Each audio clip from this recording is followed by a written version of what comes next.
Hi, welcome to Canyons. We are so happy to have you joining us online this week. If this is your first time with us, we want you to know our mission here at Canyons is to lead people into a growing relationship with Jesus Christ. And one way we're doing that is learning about relationships right now. We are in the last week of our Love, Dates, and Heartbreaks with our lead pastor, Andrew Powell, and it has been a great one. If you have missed any of those, hop online, get caught up, because it is something that you're going to want to know, just of how we walk through relationships in a healthy way. This next week, we are starting a new series with Andy Stanley, who is one of our pastors out in Atlanta, and he is talking all about politics. I know, we all don't want to hear more, but it's really great of how we can walk through our faith and also how we can believe in our political views and how that all meshes together. So it's called Talking Points. It's going to be a great one. You're not going to want to miss it. Invest and Invite is one of our 4 things here at Canyons, and it's all about connecting with those around you and people who are in your life. So if you've enjoyed one of our sermons, or if you've seen something that you want to share with your friends, go ahead and share it with them, like it, and comment. We want to know where you're at, what's been a great series for you, and how you're doing in life. So let us know, check in. We'd love to meet you, even if it's in an online platform. Thanks so much for joining us today at Canyons. We hope you have a great week.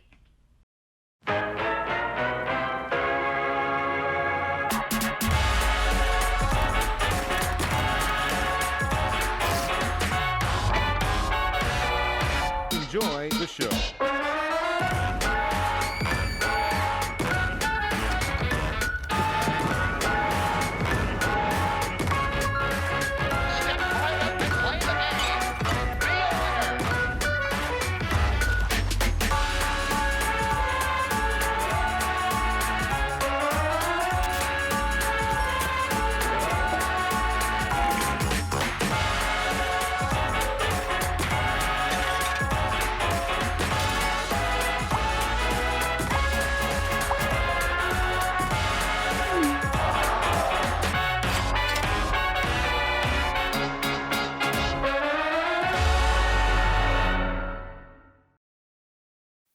Welcome to part 6 of Love, Dates, and Heartbreaks.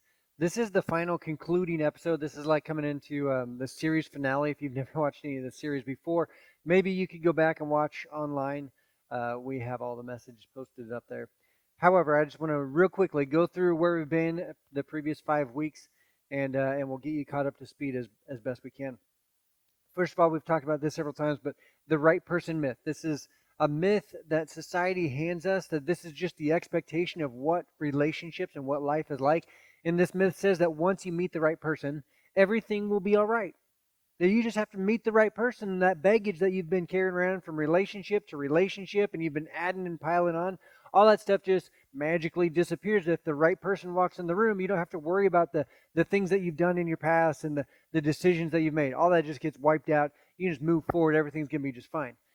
The reality is, all of us know this. Maybe deep down, maybe we don't want to accept it, but deep down we all know that just because the right person shows up doesn't mean that everything's going to be all right. It means that we still have hard work to do. 7 billion people on the planet. I've said this before. 7 billion people on the planet. Every single one of them will absolutely require patience and margin in your relationship. So just finding the right person that doesn't require something of you doesn't exist. That's not reality. It's a myth. So another myth that we've talked about is the promise myth. That a promise replaces the need for preparation. A promise replaces the need for preparation. And some of you may have experienced this, where you thought that if you just had a promise and a party, you just got someone to say, I do, at an altar with a pastor and some witnesses, that all of a sudden, from there on out, the relationship would be just wonderful, just sunsets from there on out every single night. And that's not what you've been experiencing. And you recognize, maybe on hindsight, maybe looking back, you recognize that, no, this was an assumption, this was expectation that was handed to me that I think is actually more of a myth, that just promising something to someone, that doesn't make you capable of anything. It just makes you accountable. And if you're accountable but not capable, both of you and everybody in the relationship and affected by it will be eventually miserable. So it's a myth, the promise myth we got to get rid of. Something else we looked at, we actually started this series looking at love, because there's a series about love, about relationships, so we thought we'd take a good look at it. And we talked about Jesus' new command that he gives us. Jesus' new command that he gives us, which essentially says that Just look at my example. Do unto others what I've done to you. Love other people the way that I've loved you. That's what Jesus said. And so when we look at that, it's like, well, you're just telling me that I just need to love everybody and everything's going to work out. Is that what you're saying? That seems kind of soft and it seems super broad. Like there's a lot of width to that statement.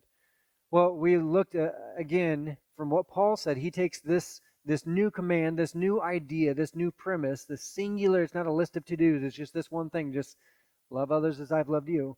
He takes that and he actually starts to look at within the template, within the lens of relationship, what that looks like acted out in our life. And we looked at Paul's fine print. That's found in 1 Corinthians chapter 13. Is a letter that Paul wrote to the church in Corinth. And he really makes it applicable as far as what love looks like. Not the Hollywood love that didn't exist at the time of Paul, but not the love that we see on the silver screen and on TV screens and our iPads or whatever we're watching.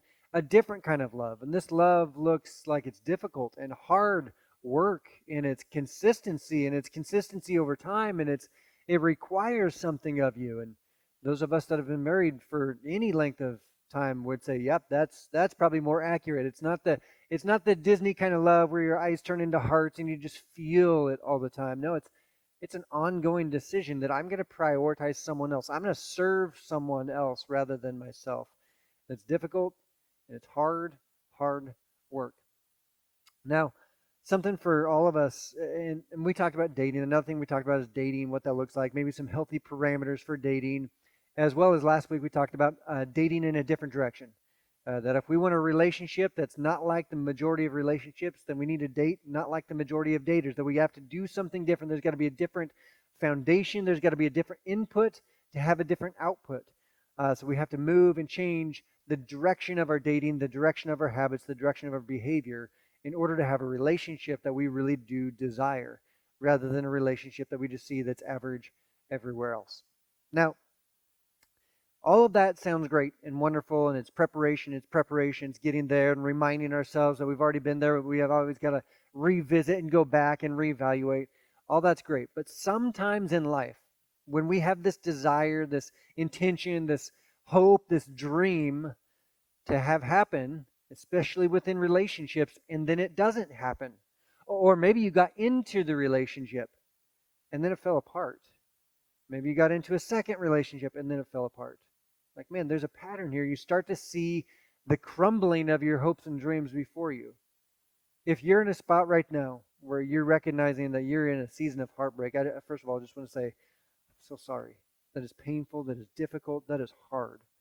But I want to make sure and not just hand you some bumper sticker statements, but I want to tell you something that I think that you need to hear in this moment. First of all, a broken heart doesn't mean that you're broken. A broken heart does not mean that you're broken. That when you deal with pain in life, it does not equate to your identity and who you are. Right? Pain in life happens. That doesn't mean that you're broken. Secondly, there is purpose for you even if your dreams don't or can't come true. And as much as this whole conversation, throughout the series and today is about relationships, that's kind of that's the focal point, that's the connective tissue between all these conversations. It's also very applicable to other aspects of life. Because in this life and in this world, we're going to have hopes and dreams, and there's going to be moments where either they don't happen or they can't happen. You thought that it was going to happen, and then you lose grip, you lose hold, or life changes, circumstances happen, situations all of a sudden shift, and you're out of control, and your timeline is completely messed up. Because we all have timelines. We all have this, you can call it a dream or a hope or a whatever, but really it's like a schedule that we have in the back of our mind as far as how life should look and what it should look like and how it should act out over time. We have this mentality of what it's going to look like, that we're going to graduate by a certain day or a certain age, that we're going to get married by a certain time, and that we're going to start a business by, and that we're going to have children by, and we're going to retire by, and all of these things are great. None of them, there's nothing wrong with any of them. However, throughout life, and you've probably experienced this, I don't know if I've met anyone that all of these things started on their calendar that they grew up with, on their time and on their perfect schedule. I don't know if I've met anyone that everything just worked out perfectly, the rate at which and And even that some of these, all of them happened. Sometimes they don't happen. Sometimes they can't happen. And what do we do in the midst of those moments where our hopes and dreams come crashing down around us? And this is especially difficult within the realm of relationships. Because when we think of our future and we think of our future plans, no one envisions their future alone.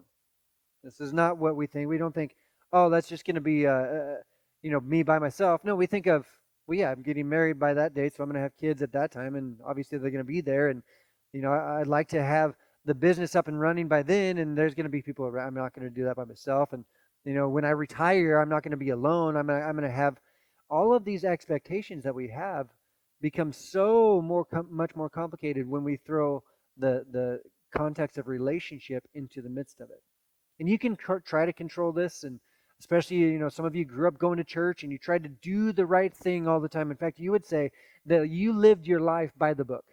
Yeah, you tried to do everything perfect because you wanted to make sure if you did it perfect, you expected that it would work out in your favor the way that you wanted it to. And unfortunately, you've gone by the book, and then you look around and you recognize that your by the book hopes and dreams have now started to fail you. And maybe some of them are off schedule, and you're like, man, I thought, is my watch broken? Is my calendar broken? Because these things aren't happening, and I haven't done anything wrong. I haven't just ruined my life because I made poor decisions younger. But if I didn't ruin my life younger and nothing is happening in my present, why is my future looking darker and darker? Why is it looking different right now? And you look around and you see other people dealing with life and handling life differently, and yet things seem to be working out for you, or for them, excuse me. And maybe you've even been in that relationship and you thought this is it. You're like, this is the one. It's going to last. This is going to be my lifelong relationship. We're good to go. Like, this is the person I'm going to be with the rest of my life. And you started to prioritize them, and you got all the way up to like, okay, we're going to cross the line. We're going to get married. This is your hope and dream. And then they sent a text or a phone call, or they sat you down and had a conversation. And they started to tell you that they needed to live their truth, right? I don't even know if I like that statement, but they told you something along those lines. And living out their truth meant living out their truth in their future without you. Have you experienced that? Are you in the middle of that? That is so incredibly painful to deal with the frustrations and the heartache of life, to deal with the rejection of our hopes and dreams and the person we thought we were going to spend the rest of our life with, the person that we trusted with our most intimate and most vulnerable areas and aspects of life. And that person got on the boat with our dreams and sailed off in a different direction without us. Not only that, if that's your story and what you're dealing with right now, but you also look around you and it seems like everywhere you look that everybody else's dreams are coming true. Like, it's working out for them, working out for them, working out for them. Well, why not me? Is there something wrong with me? Am I the victim here? Like, something happened to me, and that's why this isn't happening? Because I live my life by the book and it's not working out for me. Everybody else's dreams seem to be coming true for them. Not only that, when you start to evaluate, right? Because it's not just that you glance up, you notice that someone's dreams are working out for them. You start to evaluate, what are they doing different than I am? And you start to compare, well, I've done this and this and this, and they don't even have a budget. What is wrong with, whatever it might be that you've been so focused on making sure that everything is perfect and right. And yet, someone that is not living that way, someone that is not behaving that way, their dreams are working out. Maybe it's not even that their dreams are working out, but they're living your dream. Maybe this is where you're at. You're looking around and you're like, everybody else's dreams are working out. And then you see it and you're like, they don't even care about that dream. They don't even value that aspect of life. And yet that's my dream. That's like my whole goal is to get there. And yet they don't even really care that it's happening or not happening. They're throwing it away. They're devaluing it. They're actually not putting their whole self into the relationship. They're not trusting that person. If I had that person, if I was in a relationship with them, I would be doing A, B, C, D, all the way through. Probably have the whole alphabet all listed out of all the things you would do different than them. It's so frustrating. It's so painful. And oftentimes that frustration and that pain, as we see the ship of our dreams with that person sailing off in a different direction without us, when we see that, we can get to moments of hopelessness, moments where we think that our world is going dark. We've completely lost control of everything, and what is the point? What is the purpose? What do we do now? If you've experienced that, if you're in that situation, circumstance right now, I just want to encourage you real quick. If we look through history, you're going to be encouraged, hopefully. Because the people, the men and the women that who shaped the Western civilization that we so enjoy right now. And I know that there's a lot of problems with the world. There's a lot of issues. There's a lot of tension. There's all kinds of stuff out in the world right now. And in the midst of that, and in spite of all of that, this is literally the best civilization that has been. It's better for all people. Even though we still struggle with equality, we still struggle with some of these aspects of life, that this is better than it's ever been before. So there's not a time that we wish we could go back to that would be better than this right now. No. This is the Western civilization is such a gift, and we need to work to improve it. But right now it's better than it's ever been before. The men and the women that shaped and formed, that transitioned the world to move forward and start to value life better. Because in their culture, it was might makes right all around. That if you had power, if you had authority, there was no repercussion for you to do whatever you wanted to do. That's not the world that we live in today. Not to say that there's not individuals that try to live that way, but that's not the world as a whole that we live in today. So these men and women that shaped Western civilization, they were not without heartbreak. They were not without their dreams being dashed. They were not without their hopes disappearing and vanishing right in front of them. They experienced moments where their future went dark also. And we're going to look at some of those moments. In fact, as we evaluate, as we look, we would see that they were not cursed. They were actually blessed. We would call them blessed. That they were not broken. They were chosen. And when you think of your context, where you're at right now, I want you to see, and I want you to remember, and I want you to know that in your future, you're going to look back and you say, you know what? Because of the decision that we're going to lead to today, because of the choice that we're going to step into because of today, we're not cursed, we're blessed. We're not broken, we are chosen. That there still is hope for you in the midst of your frustration and pain today. I mean, you can look through a number of different people. We could look through Mary, the mother of Jesus. I mean, her life was turned upside down. Her expectations of the world changed in a moment. And everything of her culture was against her all of a sudden. And yet, her response to her world being turned upside down at such a young age, this is what she said: I'm the Lord's servant. It's painful, it's difficult, it's not what I expected. I didn't do anything to cause this, and yet I'm going to submit myself to God. I am the Lord's servant. He's the one that has control. He's the one that as life happens, I'm going to lean into him rather than away from him. That was her response. How about John the Baptist? John the Baptist, he came right before Jesus. He really got his ministry set up while Jesus was growing up. And John the Baptist ministry was so huge, so quick. And he had so many people, so popular. And John the Baptist was baptizing people, and he had such success of what he was trying to do and attempting to do. And at the peak of his ministry, he looked ahead and he could recognize that his life and his future was going to end abruptly and violently. That this is what was going to happen. And you know what his response to that was? He said, a person can receive only what is given them from heaven. It wasn't one of complaint or one of I'm a victim here, or I've done everything right and yet God is ruining, or Jesus, who has all the power and authority, he could change all of this, but I'm getting the short end of the stick. This isn't fair. He didn't say any of that. He basically says, you know what? I'm going to do what I can with what God entrusts to me. I'm going to do what I can with what God entrusts to me, and then I'm going to trust God with everything else. I'm just going to do what I can with what I have, and I'm going to trust God with everything else because it's out of my hands, out of my control. I'm going to trust God in the midst of it, even when it doesn't look like I want it to, like I think it should. Even and especially Jesus, right? Think about the examples. If you live in a world where you think, man, God needs to be, he's supposed to take care of the people, the best people, the good people. And yet over and over in our world, we see that the bad things happen to good people. What is wrong with this scenario? Why is that happening? That's especially not true when we look at Jesus' example. He was the best possible person and had the worst possible thing happen to him.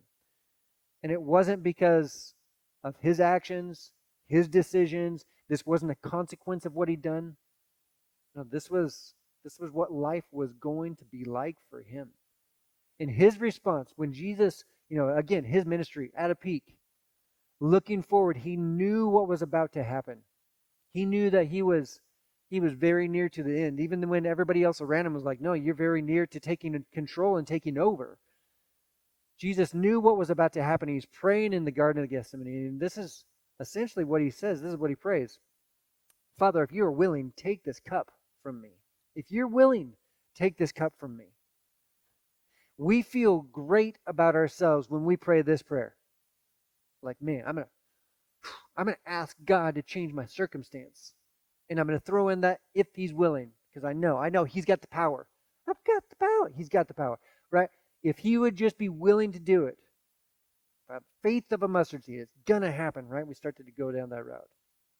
Jesus didn't end his prayer there. That's not where it ended. That's where we end our prayer often. That's not where Jesus ended his prayer. He continued on. He says, if you're willing, take this cup from me, yet not my will, but yours be done. Hey, this is my desire, God. This is what I want to have happen, not this. Can you make it change? But if you don't want to, it's not even if you can't. If you don't want to, your will is greater than my desire. That's huge. That is massive. That's the ultimate example. That is the ultimate example. And we watch around, we look at other people in our life, and we see when this happens, when life happens to them and circumstances shift and change, and all of a sudden their hopes and dreams don't happen the way they think it should. We start to see someone, and maybe you're even responding this way, but they start to deal with desperation. They reach for anything, anyone, anyhow, any way they can to try to get back some type of control, to try to get their hands around the circumstance that they're faced with. And ultimately, their desperation leads to despair. It leads to hopelessness. It leads to doubting your future and doubting God altogether and doubting your faith and doubting your friends and doubting your faith. To just doubt. All of a sudden, your world is so uncertain and so hopeless. We've also, probably some of you have seen the far other end of the experience, where someone's faced with awful circumstances, and yet in spite of that, like they maintain their optimism. It doesn't even make sense. The odds are stacked against them. It's like 1 in a million, and they kind of tilt their head. They're like, so you're telling me there's a chance? That's all I need. I just need to hear that there's a chance, and I'm good. They're like, what are you talking about? It's 1 in a million chances, and only one of them's going to work out. They're like, yeah, I'm good with that. I'm good. I'm happy. It's going to be a good day today. You're like, what? Who? What are you? It doesn't even make sense to a lot of us. And we see these type of people walking around, and they refuse cynicism, bitterness, and labels. They won't allow their circumstances to dictate who they believe that they are. My identity, they would say that their identity is not wrapped up in their situation or circumstances. And yet so many of us are tempted to have our identity wrapped up in what we can get, what we can achieve, what we have control over. But not these people. These people that have peace in the midst of chaos. These people that have joy when there should be, anger and frustration and all these other things and emotions that they should be experiencing. And you can watch them, you know that they're in pain, and yet they don't respond like we think that they will. The part of the trouble with all of this, the idea of life getting difficult and pain being involved. There's pain in life, and there's especially pain in relationships. And sometimes it's pain to work through a season, and sometimes it's a pain that leads to an end of relationship.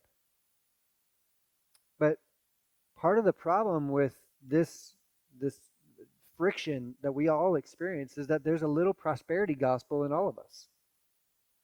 That essentially we say, since I did such and such, since I I made sure to live my life this way. I behaved this way. I earned this thing. God has to and God must do this thing for me. Well, since I grew up going to church, since I've been there enough time, I've given enough, I've served enough, since I've done this for God, then God's going to do what God's going to fill in the blank, whatever you desire for you. And you think that this is a if-then conversation. If I do this, then God will do that. Right? It's a negotiation. And we try to hold God accountable. I mean, think about this. We're going to negotiate and hold God the creator of, we're going to hold him accountable. Hey, I held up my end of the bargain, God. Why don't you hurry up and get your end of the bargain done? That sounds so ridiculous, doesn't it? You see, if that's the version of Christianity that you grew up with, or maybe that you've been taught, or you've been dealing with or wrestling with, I need you to know that that's not the original version. The original version was not an if-then type relationship. No, it was an invitation type relationship where God went all in. God extended himself. God took all of the risk ahead of time and just gives to us this opportunity. He extends grace and mercy. He extends this gift, forgiveness. He extends the opportunity for us to have a relationship forever with him and call him Heavenly Father. It's not a negotiation. It's not an if-then. Jesus did not offer that type of equation. No. Jesus offered the invitation to follow him. To follow him, and by doing so, we would gain relationship with God the Father. We'd be able to call God our Heavenly Father. Jesus would say, now follow me because of who I am and what I've already done. Not behave so you hope that I act on your behalf. Not try to earn enough points so I do something for you. Entirely different. Entirely different. That's easy. The negotiation, the if-then, that's really easy to walk away from. Because if that's where your faith is founded, you just do whatever seems right. You do all the work ahead of time, and then once it doesn't happen the way you think it should, well, obviously God's not for me, and if he exists, then he's not for me. So either he doesn't exist or he's not for me, and so I'm out. I don't have to do that anymore. That is not the original version. The original version, the authentic, the genuine version, is something far, far, far greater. Because God has already done something. Jesus already did something on your behalf. It's not about holding him accountable for doing something in your future. Now, we're going to look at an illustration this morning. One more illustration. And this man, his name is David. Maybe you've heard him before.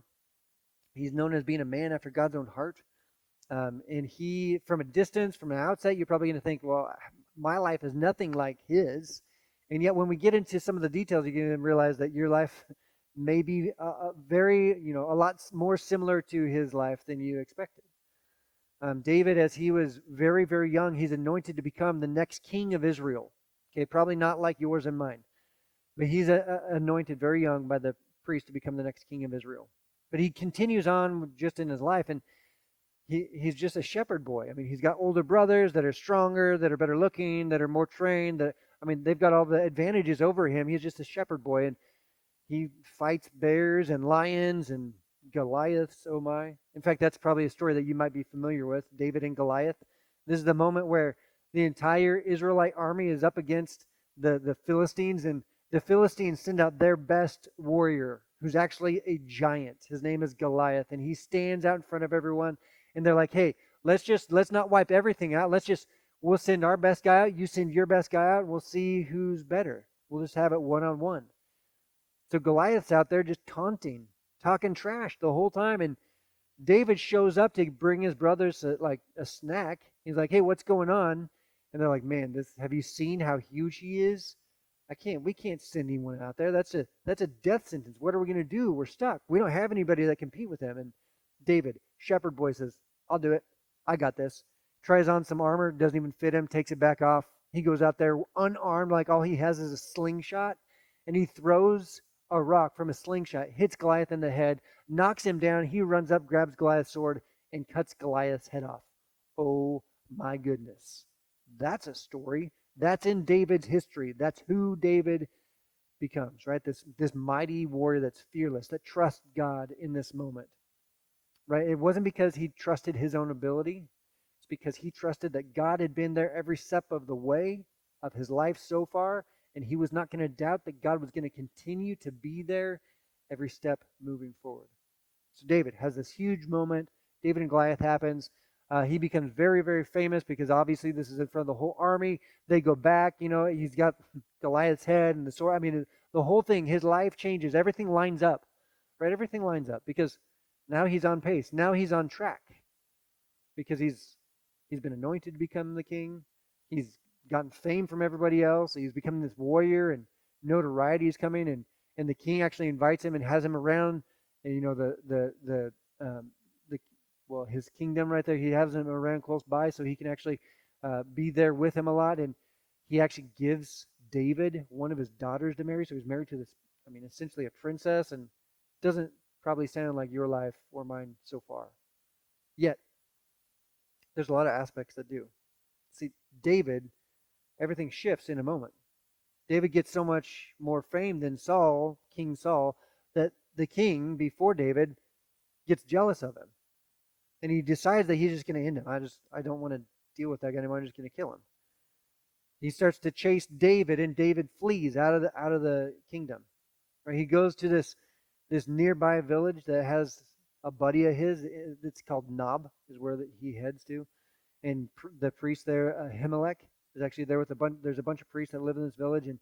And David shows up, and he tells the priest, hey, I'm on a mission by the king, and I need some food and a weapon. Right? And in this moment, David is fleeing from the expectations that he had. His expectation that he was just going to stay in the kingdom. He was going to stay right near the palace, that everything's going to work out. He's becoming the king. Now the king is chasing him, and he's fearful for his life. His entire future goes dark. His future goes dark. He doesn't know what to do. He's fearful in this moment. He shows up, he speaks to his friend Ahimelech, and he tells him a lie. And in this lie, he thinks that he's actually going to save his life or prolong his life. But this lie does something far, far different than that.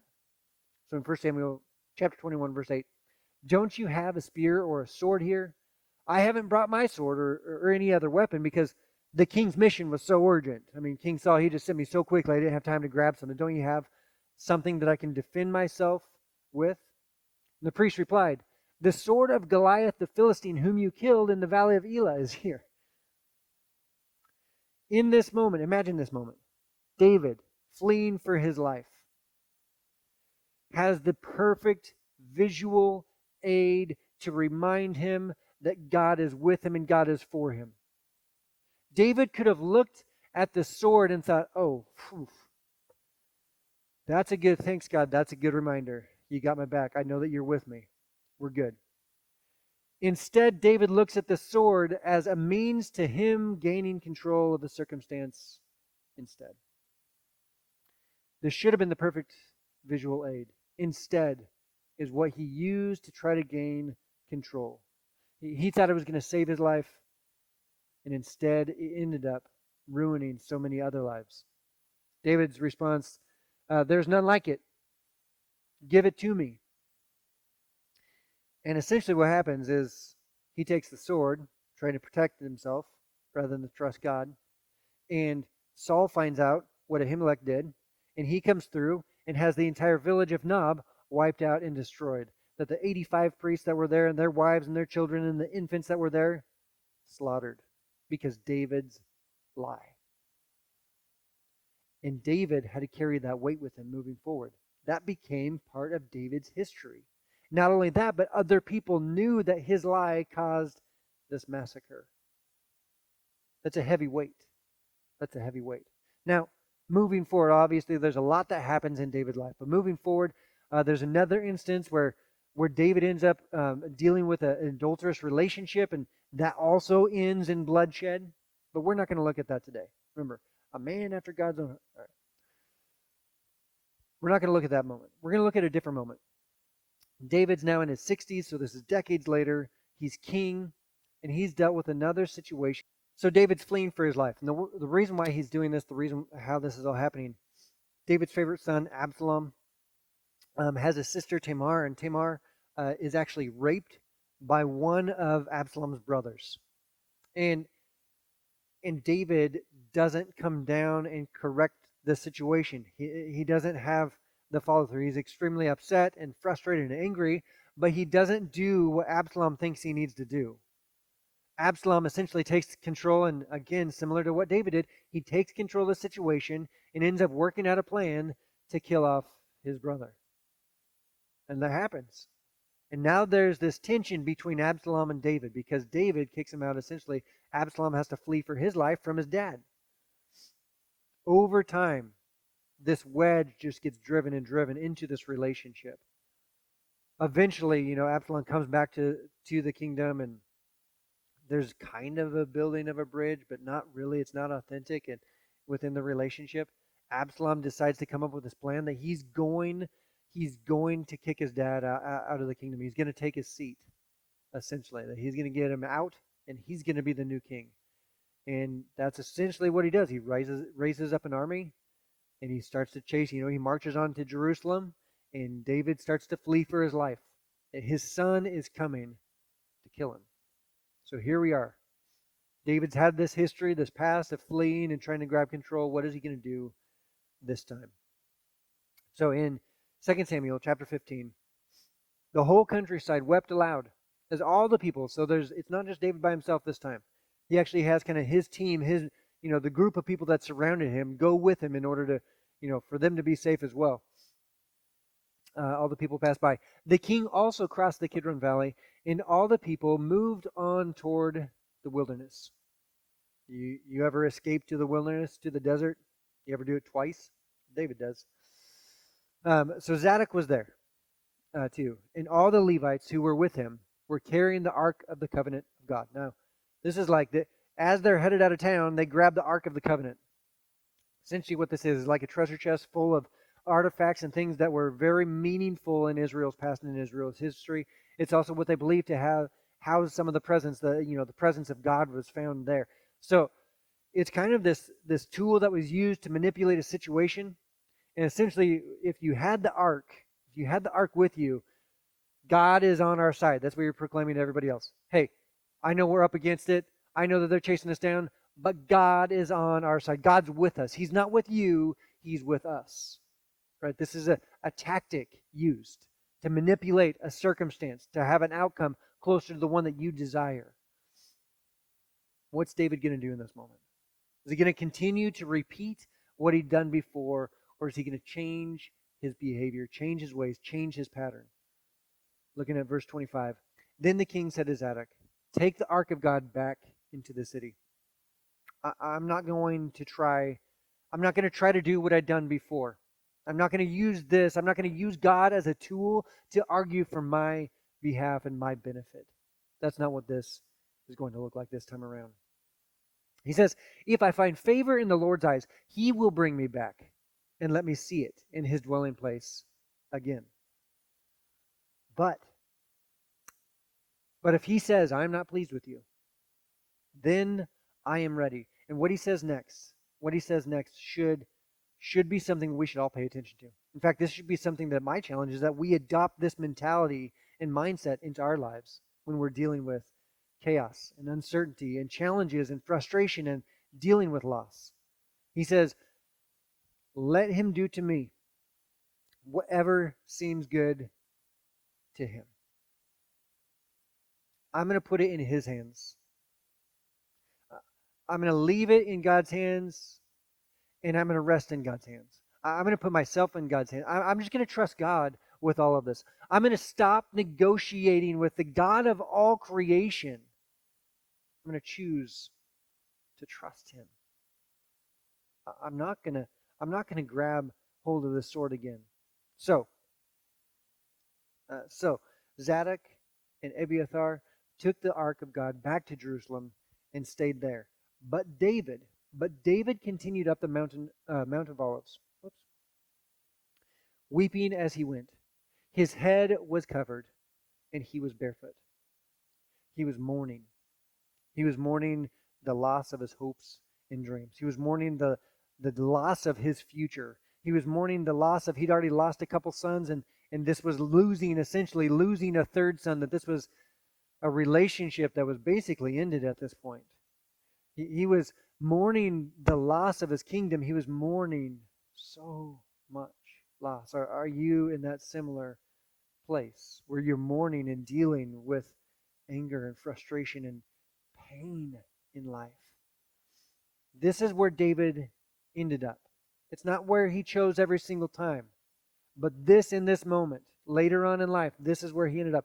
He did not abandon God when it appeared God had abandoned him. Just because his circumstances didn't look like he thought they should, it didn't mean that that God was different than he thought God was. Did you catch that? That even when it feels like the presence of God is gone, just because we're not getting what we want, doesn't mean that God is actually not present with us. It doesn't mean that God has changed. It's so difficult to deal with pain and loss because we can justify, right? If we live by the book, we can justify it. We can argue it. But arguing and justifying doesn't mean that life is going to change. In this moment, he doesn't reach back again for Goliath's sword to try to take the reins and take control. No. He didn't anchor his faith to the fulfillment of his dreams. That's not where his faith was anchored. It was purely on the idea of who God was, that God was with him, that God was for him, and he was going to trust. He was going to trust this God. And this is what he said: do to me whatever seems good to you. Do to me whatever seems good to you.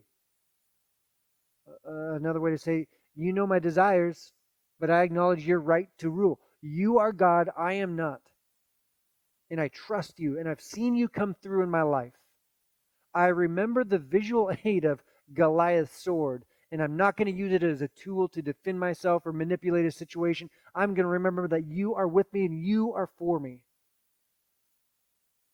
It's your right to rule, not mine. And if you're in that spot today, I'm just going to encourage you to lean in, to look up, and to reach out. That you would lean into the presence of God. That you would lean in to knowing that God is with you in this moment. That you would look up. You would stop looking at what's in your hands and trying to negotiate and trying to figure out how to solve the solution. But you would actually look up to God first. And then also that you would reach out. Because God provides people around you. And to find community that can uphold you, that can uplift you, that can encourage you, that can remind you of your identity and who you are and whose you are, rather than you trying to force your present to look like you want it to look, because life doesn't work that way. We can't force life under our will. It doesn't work out. It doesn't work out. So this morning or this afternoon, whenever you're watching this, we have a song that I've actually linked over to in the post. And I want you to play this song. It's not going to be attached to this video, but it's something you're just going to have to click on and link over to. We're not going to have our normal worship set at the end. I just want you to listen to the song, just this one song. Because it's so powerful and so important for us to remember. Remember. It's not our job to hold God accountable and start to deal with some of these deeper pains that we have in life and how to move through them. Not trying to hold God accountable, but actually trusting God in the midst of our pain. Here's a prayer that I would love for you. You can pray after me. I'm going to pray this in just a second, but I would love for you to be able to kind of just sit with this for a second. So let me pray, and we're going to end it up and finish up today. Dear Heavenly Father, I offer you my dreams and my plans. Do to me whatever seems good to you. I acknowledge your right to rule. Your will be done in me. Lord, we trust you. We trust you. In the midst of a dark future where we don't know what's going to happen next, we know that you will be with us. God, we're not going to look to the cards that were dealt to us. We're going to look to the one that dealt the cards, and our trust is not going to be in the cards. It's going to be in you. Not in the circumstances, but the one who created it all. Not because we think that it'll work out perfectly, and it's going to be on our time, on our schedule, and it's going to be the exact picture that we think it should be. But because we believe and trust that you are for us and you are with us, even in the midst of our pain and frustration and loss. God, you are good. You are a good God. And there's not a system in this world, there's not anything in this world that exists that keeps bad things from happening to good people. No, it is our choice. It is our decision to follow you in the midst of the bad things that happen in life, in the midst of the struggles and the trials that happen in life. So God, we trust. We trust you. In your name we pray. Amen. Now, we would love for you, first of all, if you need to talk to someone about this, if you need a conversation, reach out. We would love to be able to engage with you that way. Secondly, next week we're starting this brand new series. It's called not Starting Point. It is called Talking Point, and it is a fantastic conversation about politics. And I know you're like, wait, hold on, politics? That's a big one. Yeah, there's a lot of stuff going on in our world today, and politics has so much influence and has so much of an impact on how we think about ourselves and how we think about the person sitting next to us and who's right and who's wrong and all of that. I get it. It's a big conversation. It's an important conversation, and you're not going to want to miss it. What it means to actually act out and walk out our faith in the midst of so much chaos and so much turmoil. Anyway, that's what's coming up. You're not going to want to miss it. We'll see you